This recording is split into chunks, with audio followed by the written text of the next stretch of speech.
Bonjour à tous, c'est Edré et bienvenue dans cette série sur la trigonométrie où, deuxième épisode, on a maintenant défini les sinus, cosinus, tangentes dans le triangle rectangle et on va ici voir les propriétés que ça peut avoir. Et donc, ensuite, dans la vidéo suivante, on va faire la trigonométrie dans le cercle. Allons-y. Donc, dans la vidéo précédente, on s'était arrêté sur ceci. On avait défini sinus, cosinus, tangente dans le triangle rectangle. Donc, je précise bien que pour l'instant, alpha est un angle du triangle rectangle. Donc, forcément, écrire quelque chose comme sinus de moins 15, ça n'a aucun sens, parce qu'un angle de moins 15 degrés, bah déjà, ça n'a aucun sens. Et en plus, c'est pas dans un triangle rectangle, vu que ça n'a aucun sens. Et par exemple, un angle de 100 degrés, sinus de 100, ça n'a aucun sens non plus. On ne peut jamais trouver un angle de 100 degrés dans un triangle rectangle, puisque la somme des angles fait 180, on a déjà un angle de 90, c'est impossible d'avoir un angle de 100 et un angle de 90, ça ferait déjà 190 degrés, c'est déjà trop. Donc ça n'a aucun sens pour le moment. Pour le moment, parce que dans la suite, ça en aura, mais pour l'instant, non. On verra comment est-ce qu'on peut lui donner du sens plus tard. Mais pour l'instant, ça n'a pas de sens. Alors regardons ici, on va regarder les propriétés principales de sinus, cosinus, tangente et voir un petit résultat. Il est anecdotique à côté de la puissance, enfin de l'importance des autres résultats qu'on va voir. Commençons par regarder quelle valeur on pourrait trouver quand on calcule le sinus, le cosinus ou la tangente d'un angle. La première chose, c'est que qu'est-ce qu'on pourrait trouver comme valeur? Est-ce qu'on pourrait trouver des valeurs négatives, par exemple? Non, clairement pas. Clairement pas, pourquoi? Parce qu'on a une division. Sinus, par exemple, c'est l'opposé divisé par l'hypoténuse. Et pour avoir un résultat négatif, il faudrait qu'au moins un des deux soit négatif. Hein. Il faudrait même que exactement un des deux soit négatif, parce que les deux négatifs, c'est positif, mais bon. Il faudrait avoir un des deux qui est négatif. Mais opposé, quand on écrit opposé, on veut bien dire par là la longueur du côté opposé à l'angle. Mais c'est une longueur. Une longueur, c'est positif. L'hypoténuse, pareil, c'est de la longueur de l'hypoténuse. Mais la longueur, c'est positif. Donc forcément, opposé, c'est positif. Hypoténuse, c'est positif, pareil pour l'adjacent, bien sûr. Et donc la division entre deux nombres positifs ne peut déjà donner qu'un nombre positif. Ça me permet d'écrire que le sinus, c'est un nombre positif. Ouais, je me suis directement arrêté, je me suis dit, et l'égalité alors? Est-ce que ça pourrait être 0? Comment est-ce qu'on pourrait avoir une fraction dont le résultat est 0? Bah, il faut que le numérateur soit 0. Il n'y a pas d'autre choix. Et donc, il faudrait que l'opposé soit de longueur 0. Mais si l'opposé est de longueur 0, c'est pas un triangle. Donc non. On ne pourrait pas avoir la longueur du côté opposé qui fait 0. C'est impossible. Donc, le sinus ne peut pas être 0. Donc, le sinus, il est strictement plus grand que 0. Tous les raisonnements qu'on vient de faire s'appliquent pour les deux autres de la même manière. Hein. C'est simplement du fait que ce soit une longueur dans un triangle, donc une longueur non nulle. Et donc, cosinus, il est plus grand que 0. Et la tangente, elle est plus grande que 0. Ensuite, parlons de l'autre sens. Là, on a une valeur minimale. On sait que sinus, cosinus, tangente ne seront jamais plus petits ou égal à 0.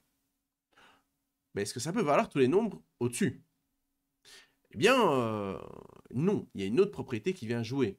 Il vient du fait que l'hypoténuse, bah, c'est la longueur du plus grand côté du triangle. La longueur de l'hypoténuse est la plus grande. Ça vient simplement de Pythagore. Hein. Je vous rappelle que Pythagore, mettons que j'appelle A, enfin, je prends A, B et C, comme ça. Si je nomme comme ça les côtés, alors Pythagore, il dit que A carré plus B carré égale à C carré. C, c'est mon hypoténuse. Mais ça veut dire que A carré plus quelque chose vaut C carré. Donc, si A carré plus quelque chose vaut C carré, bah c'est que A carré, notamment, il est plus petit que C carré. Puisqu'il faut rajouter quelque chose de positif, hein, B carré c'est positif, il faut rajouter quelque chose de positif à A carré pour arriver à C carré. Ouais, donc ça, vu que A et C sont positifs, on peut annuler les carrés, prendre la racine, ça marche parce que les deux sont positifs. Et donc là, voilà, on a bien que C, c'est le plus grand côté du triangle rectangle. L'hypoténuse est le plus grand côté. L'hypoténuse est le plus grand côté, ça a quelle conséquence? Bah, ça a conséquence que quand je regarde la définition de sinus, je divise par le plus grand côté. Le cosinus, je divise par le plus grand côté. Donc j'ai une fraction dont le dénominateur est plus grand. Comme 2 tiers, ou 4 cinquièmes, ou 4 18e. Le dénominateur est plus grand. Et donc la fraction, elle est plus petite que 1. De nouveau, on peut se poser la question, est-ce que ça peut être 1? Non. La seule manière d'être égal à 1, c'est que l'opposé et l'hypoténuse, par exemple pour le sinus, hein, que le numérateur et le dénominateur soient à la même valeur, ce qu'on vient de le prouver à l'instant que ce n'était pas le cas. On vient de prouver que l'hypoténuse était strictement plus grande que l'opposé et que l'adjacent. Donc non, ça ne peut pas être égal à 1. Sinus et cosinus sont des nombres compris entre 0 et 1 non compris. Et la tangente alors? Est-ce qu'on peut avoir une tangente plus grande que 1? Par exemple, est-ce qu'on pourrait avoir que tangente vaut 2? Que l'opposé soit 2 fois plus grand que l'adjacent. Donc on est un triangle rectangle comme ceci, mon angle alpha ici, et on est un adjacent 2 fois plus petit que l'opposé. Bah oui, tout à fait, hein. Il n'y a aucun souci avec ça. Voilà, l'opposé est bien 2 fois plus grand ou 3 fois plus grand que l'adjacent, il n'y a pas de problème. On peut même imaginer un cas extrême, hein, l'adjacent fasse 1 mm de long et l'opposé fasse 100 km de long. Bah on a vraiment, il y a un rapport qui vaut une valeur extrêmement grande. Donc il n'y a pas de souci, en fait je peux même imaginer une tangente aussi grande que je veux, il n'y a pas de souci. On peut vraiment avoir n'importe quel nombre, donc il n'y a pas de valeur maximale que puisse atteindre la tangente. Voilà, ça c'est la première propriété de sinus, cosinus, tangente, c'est le fait qu'elle soit comprise entre certaines valeurs, notamment sinus, cosinus, mais pas la tangente. Deuxième propriété très importante qu'on va appeler d'ailleurs propriété élémentaire de la trigonométrie, formule élémentaire de la trigonométrie. C'est un lien entre sinus, cosinus, tangente. Il y en a deux, la première est appelée formule élémentaire de la trigonométrie, la deuxième est tout aussi importante, même si elle ne porte pas ce nom qui a un petit peu la classe comme ça. Mais voilà. On va montrer ça. Cette formule importante, cette formule élémentaire, elle nous affirme que si je prends n'importe quel angle alpha, c'est valable quel que soit l'angle alpha que je choisisse, je prends le sinus de cet angle. Je prends le cosinus de cet angle. Et je les mets au carré, chacun. Je mets le sinus au carré, je mets le cosinus au carré. Et je les additionne. Bah, ça fera toujours 1. Alors, pas mal de choses à dire. D'abord, on va le justifier. C'est pas très compliqué à justifier, donc autant le faire. On comprend mieux on retient mieux et on comprend mieux quand on prouve, quand on comprend, quand on a la justification. La première chose à faire, c'est qu'on va jamais le noter comme ça, il y a trop de parenthèses dans tous les sens, donc on peut retirer un petit peu de parenthèses, parce que en fait, à cause de cette formule notamment, la trigonométrie, il y a des carrés partout. Et donc on a tellement l'habitude d'écrire des carrés sur la trigonométrie qu'on va à la place d'écrire sinus alpha au carré. Donc je vais donner un exemple histoire de bien être sûr qu'on se comprenne bien, hein. Par exemple, si je veux écrire sinus 30 au carré. J'ai pris 30 parce que c'est une valeur qu'on connaît par cœur, on en parlera plus tard, mais c'est une valeur qu'on connaît bien, donc là il faudra me croire sur parole que sinus 30, ça fait un demi. Si vous n'aimez pas ma parole, vous tapez sur la calculatrice et vous aurez la parole d'une machine, ce qui sera beaucoup mieux. Et voilà, sinus 30, ça fait un demi. Donc on est bien d'accord que dans l'écriture, sinus 30 entre parenthèses au carré, c'est bien le 1 demi, la valeur de sinus 30 que je dois mettre au carré. Ça fait un quart. Ok, ce n'est pas du tout le sinus de 900, hein. Pas 30 au carré, hein. Ça n'a aucun sens. Le sinus de 900, ça n'a pas de sens pour l'instant. Ok, donc là, c'est ça qu'on veut dire par sinus au carré de alpha. Et d'ailleurs, on va l'écrire, comme je viens de le dire, on va l'écrire sinus au carré de alpha. Il n'y a pas d'ambiguïté dans cette écriture-là. Parce que sinus, c'est pas un nombre. Le sinus de alpha, c'est un nombre. Sin, c'est un symbole d'une opération. C'est un peu comme si j'écrivais la racine, par exemple. Racine, c'est une opération. La racine porte sur un nombre, alpha. Parfois, je vois une erreur à ne pas commettre, hein. Je vois parfois des élèves qui font ça. Ah, ça n'a pas de sens. C'est exactement comme si on me disait que racine de alpha sur alpha, on simplifie l'alpha, ça fait racine. Ouais, mais racine de quoi? Bah, sinus de quoi? C'est sinus d'un angle. C'est le rapport entre les longueurs d'un côté dans un triangle rectangle et à partir d'un angle. Ah voilà. Attention que sinus, ce n'est pas un nombre, hein, c'est juste une opération, une définition, un rapport entre des longueurs dans un triangle rectangle à partir d'un angle aigu. Voilà. Donc voilà, pour la notation, sin carré alpha, c'est pas ambigu, sin c'est pas un nombre, donc le fait d'écrire le carré directement sur le sinus, il n'y a pas de souci, il n'y a pas d'ambiguïté. C'est clairement le résultat de sinus alpha qu'on va mettre au carré. Donc ça et ça, c'est la même chose qu'on écrit. De la même manière pour le cosinus, on va écrire le carré sur le cos. Et donc souvent, cette formule élémentaire, on l'écrit comme ça. Sin carré plus cos carré d'un même angle, c'est important. Ne changez pas l'angle, sinon ça devient faux.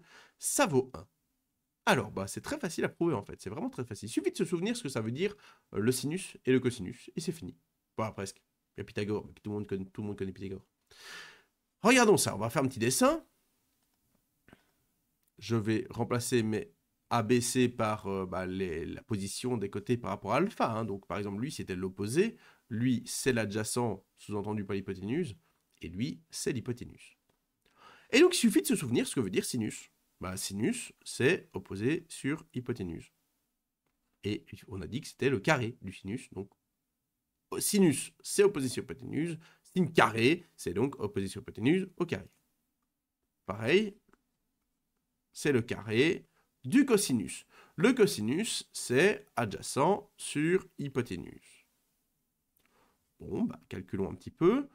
J'ai une fraction à mettre au carré, donc O sur H fois O sur H, ça fait O carré sur H carré, plus, pareil, A sur H fois A sur H, ça fait A carré sur H carré. Et puis, je dois additionner deux fractions. Pour additionner deux fractions, je dois les mettre au même dénominateur. Bien, un coup de chance, c'est fait. Elles sont déjà au même dénominateur. Donc voilà, maintenant je peux vraiment les écrire sur un même dénominateur. Ça fait O carré sur A carré sur H carré. Ok? Et maintenant, bah, j'ai plus qu'à regarder ce que ça fait ce O carré plus A carré. Et c'est là que on va revenir sur Pythagore. Pythagore nous dit quoi? Je vais l'appliquer tout à l'heure, donc je vais réécrire maintenant avec mes notations OA et H. Pythagore nous dit que O carré plus A au carré, justement, ça fait H carré. Ça, c'est Pythagore. Donc voilà, le numérateur, c'est H carré, le dénominateur, c'est H carré, et une fraction, quand on divise un nombre divisé par lui-même, ça fait toujours 1. Voilà, c'est fin de la preuve. C'est très direct, c'est juste écrire la définition de sinus cosinus. On est déjà au même dénominateur, il n'y a rien à faire, et constater qu'en fait, avec Pythagore, c'est fini. Voilà, ça, c'est pour la preuve de la formule élémentaire de la trigonométrie. Hein, donc, j'ai encadré, c'est celle-ci, la formule élémentaire de la trigonométrie. Quel que soit l'angle alpha, le carré du sinus plus le carré du cosinus, ça fait toujours 1. Pour un même angle, bien sûr. Ça, c'est une des propriétés les plus importantes de la trigonométrie, pas que du triangle rectangle, parce qu'on en reparle après, mais pour l'instant, du triangle rectangle, mais c'est une des propriétés les plus importantes. La deuxième propriété hyper importante, qui va vraiment de pair avec, hein, c'est le même genre de raisonnement, c'est exactement pareil, c'est le lien entre sinus, cosinus, tangente. Il se trouve que, quel que soit l'angle alpha, de nouveau, toujours prendre le même, évidemment, si on change, ça ne marche plus, quel que soit l'angle alpha, eh bien, tangente alpha, ce serait sin alpha sur cos alpha. Toujours. De nouveau, on va le prouver, et c'est vraiment, vraiment très direct. C'est une preuve où il suffit de savoir ce que veut dire sin, cos, tangente. Donc, je vais commencer. Alors, on doit montrer une égalité. Donc, pour montrer une égalité, on part d'un côté, on arrive jusque l'autre. Hein. Oh, je vais choisir le côté droit. Pourquoi? Parce que je choisis souvent le côté où il y a le plus de calculs à faire, là où ça m'inspire un peu plus. Hein, si j'avais commencé, par exemple, dans la preuve précédente, si j'avais commencé par 1, bah, je ne savais pas ce que j'allais faire avec 1. Il n'y a pas de calcul, il n'y a pas de mise au même dénominateur, il n'y a pas de définition, il n'y a rien à faire. Et donc, j'aurais été un peu bloqué. Oui, j'aurais pu aller dans le sens ici vers la gauche, écrire 1 sous la forme de h carré sur h carré, et puis... Mais il faut quand même vachement d'intuition pour faire ça. Hein. Donc, on va souvent commencer par là où c'est un peu le plus inspirant. Donc, je vais commencer par sinus sur cosinus. C'est quoi sinus alpha? Bah, c'est la longueur du côté opposé à alpha sur la longueur de l'hypoténuse. Divisé par, c'est quoi cosinus alpha? Bah, c'est la longueur de l'adjacent divisé par la longueur de l'hypoténuse. J'ai donc une division de fraction. Ok, mais on sait comment gérer ça. Diviser par une fraction, c'est multiplier par l'inverse.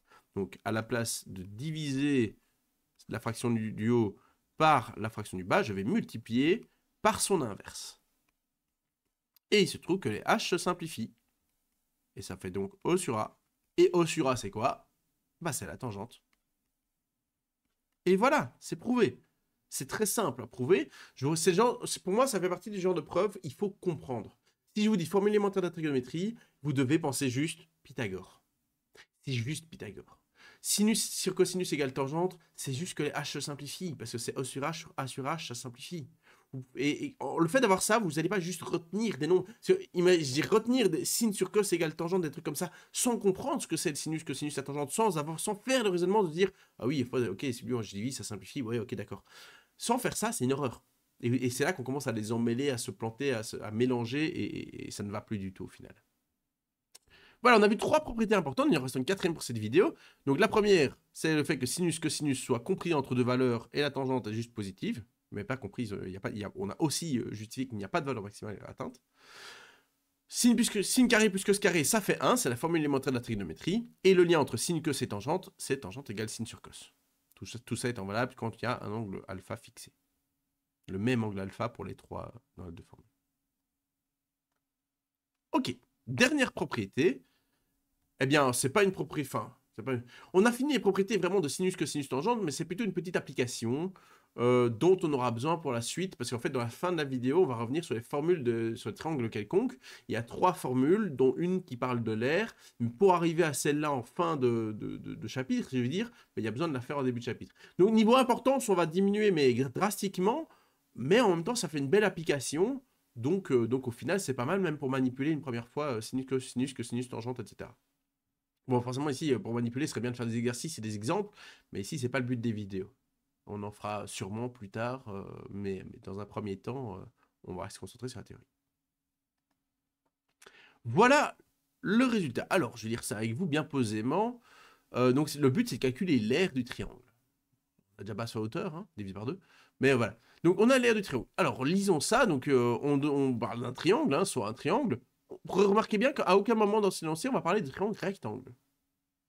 C'est-à-dire que pour l'instant, ma trigonométrie ne fonctionne que dans le triangle rectangle, mais ici, mon résultat, il n'est pas lié au triangle rectangle.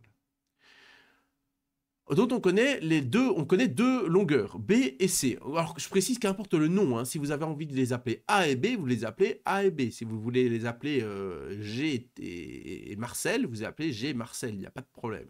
On s'en fout du nom. Ensuite, il y a une condition, c'est qu'il faut qu'on ait un angle aigu compris entre les deux angles qu'on connaît.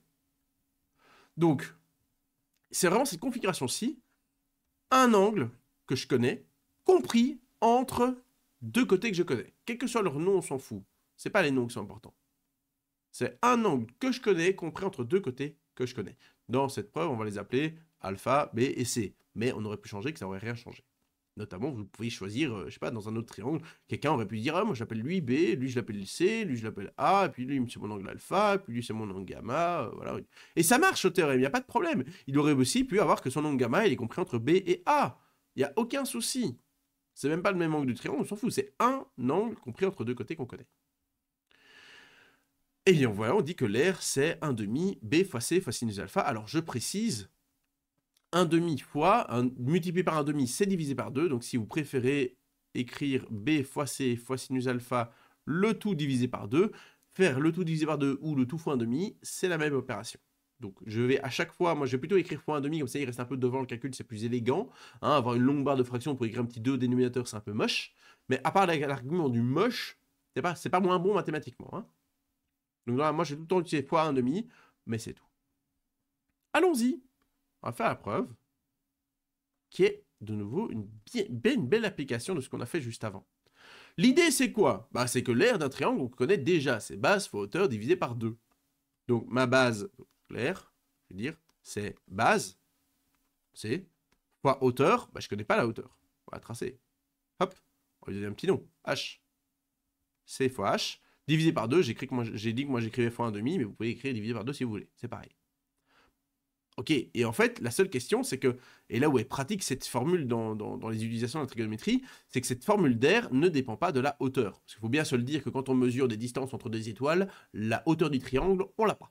Hein, en général, c'est pour ça qu'on n'aime pas trop avoir cette hauteur qui se balade dans les calculs d'aire. Bon, je veux dire que l'aire du triangle formé entre les étoiles, c'est pas le bon exemple, mais l'idée, c'est que la hauteur, c'est pas très pratique pour calculer l'aire. Et donc, l'idée dans ma preuve, ça va être de me débarrasser de ce h. Donc, je vais réécrire le h autrement. Et comment est-ce que je vais faire ça? Bah, un petit peu de trigonométrie. Parce qu'il se trouve que j'ai un triangle rectangle. Bah oui, parce que la définition de la hauteur, c'est que c'est perpendiculaire. Et donc, je me dis, tiens, j'ai un angle là. Là, j'ai le côté opposé adjacent ou hypoténuse. L'opposé, bien sûr, puisqu'il est en face de alpha.